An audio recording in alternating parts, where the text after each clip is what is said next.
Welcome. This is a psychoeducational video concerning Lexapro. Lexapro is a SSRI antidepressant, and it is used to treat generalized anxiety disorder and major depressive disorder. Lexapro works by increasing serotonin in the brain. Further, it keeps that increased serotonin from being reabsorbed into the body so that higher levels of serotonin are kept in the body for increased periods of time. This increase in serotonin over time decreases symptoms and shows benefits to mood. There are two major mental health disorders that often can benefit from Lexapro usage. The first is major depressive disorder. Major depressive disorder is a major depressive episode, as described in the DSM-5, that implies a prominent and relatively persistent, nearly daily over 2 weeks, depressed or dysphoric mood that usually interferes with daily functioning and includes at least 5 of the following 9 symptoms: depressed mood, loss of interest in usual activities, a significant change in weight and or appetite, insomnia or hypersomnia, psychomotor agitation or retardation, increased fatigue, feelings of guilt or worthlessness, slow thinking or impaired concentration, or a suicidal attempt or suicidal ideation. When 5 of these symptoms are persistent for at least 2 weeks, Lexapro might be beneficial. The other mental health disorder in which Lexapro has shown benefits is generalized anxiety disorder. Generalized anxiety disorder is characterized by excessive anxiety and worry, apprehensive expectation that is persistent for at least 6 months and in which the person finds it difficult to control. It must be associated with at least 3 of the following symptoms: restlessness or feeling keyed up or on edge, being easily fatigued, difficulty concentrating, or the mind going blank, irritability, muscle tension, and or sleep disturbance. When these symptoms are persistent over a 6-month period, Lexapro has shown to give some benefits to those struggling with generalized anxiety disorder. Lexapro doesn't work right away. Instead, as the prescription builds up in the body, it begins to show effect over a 2 to 4 week period, with even greater effect happening over the first 6 to 8 weeks. The efficacy of Lexapro as a treatment for major depressive disorder has been established in several studies. In 3 8-week placebo-controlled studies conducted with participants between the ages of 18 to 65, all who met the DSM criteria for major depressive disorder, the outcome was that in all 3 studies, there was a positive change from baseline to endpoint in the Montgomery-Åsberg Depression Rating Scale. So for major depressive disorder, Lexapro has shown to have many benefits in decreasing symptoms and elevating mood. The efficacy of using Lexapro in treating generalized anxiety disorder has also been demonstrated through controlled testing. In 3 8-week multi-center flexible dose placebo-controlled studies that compared Lexapro usage of 10 to 20 milligrams a day to placebo usage in adult outpatients between the ages of 18 to 80, all who met the DSM criteria for generalized anxiety disorder. In these studies, Lexapro showed statistically significant greater mean improvement compared to those on the placebo, according to the Hamilton Anxiety Scale. There are several common side effects in Lexapro usage.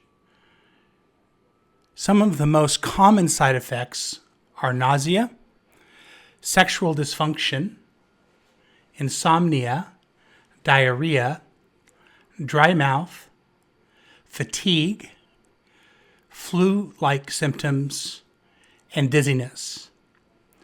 Often these symptoms happen during the first few weeks of taking the prescription and can be a real barrier for clients continuing to take the medication and experience the benefits that come from Lexapro. Other side effects that are possible but are actually quite rare are suicidal thoughts or suicidal ideation, in which the person who is taking the prescription has obtrusive thoughts of suicide, and this can increase the possibility of attempting suicide. Suicide is also a serious but very rare side effect. And the third one is non-fatal self-harm or non-fatal self-injury. And this refers to the intentional destruction of one's own body tissue without suicidal intent and for purposes that are not socially sanctioned. The examples include cutting, burning, scratching, banging, or hitting. And most people who use self-injury have used multiple methods. Any of these rare but very serious side effects, if they are to occur in a patient, should be considered a medical emergency, and medical care is needed immediately. There are also adverse effects that can happen when someone abruptly discontinues their usage of Lexapro. The discontinuation of a prescription should always be done under medical supervision. When that doesn't happen, there are possible adverse side effects. Dysphoria or dysphoric mood is a mental state in which a person has a profound sense of unease or dissatisfaction. While not a mental health diagnosis on its own, dysphoria can be a symptom that happens when Lexapro is abruptly discontinued. Another possible adverse effect of discontinuing Lexapro abruptly is irritability. Irritability can be thought of feelings of anger and frustration that come on suddenly and are often triggered by small events. Another adverse effect can be agitation, which is a state of severe restlessness or inner tension. Yet another possible adverse effect of disrupting your Lexapro prescription is heart palpitations. Palpitations happen when you feel like your heart is missing a heartbeat or it's racing or pounding. Palpitations can often be felt in your chest, throat, or neck and can be disconcerting to the person experiencing them. Finally, another adverse effect of abrupt discontinuation of Lexapro is hypomania. Hypomania is a condition in which you have periods of abnormally elevated or extreme changes in your mood or emotions, energy level, or activity level.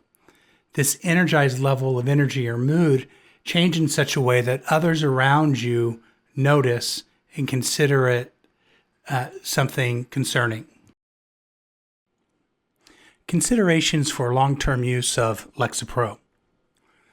Long-term use may increase benefits.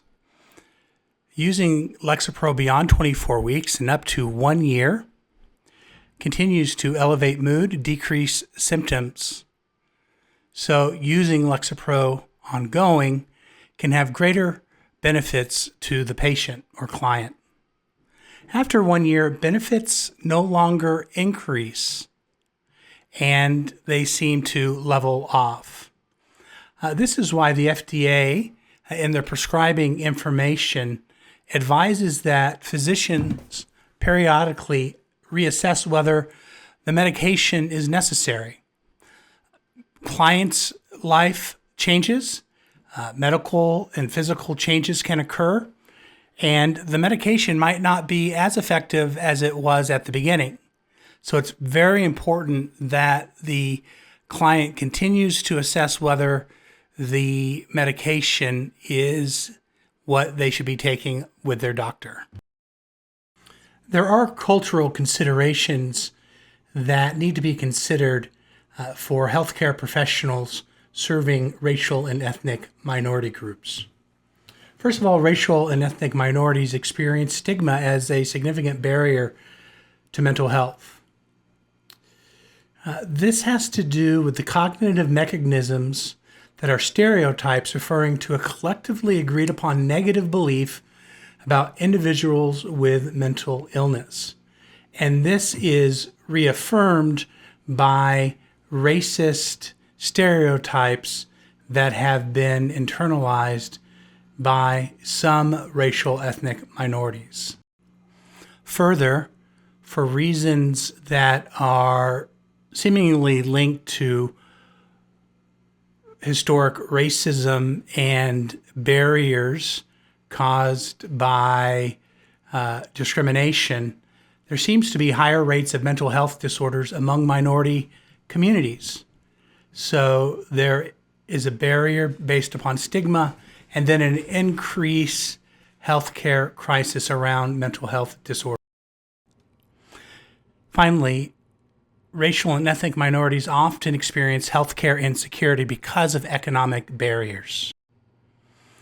Mental health professionals and medical care teams need to consider these cultural considerations so that access to mental health care can increase for racial and ethnic minorities, and the barriers can diminish based upon both individual care and social change.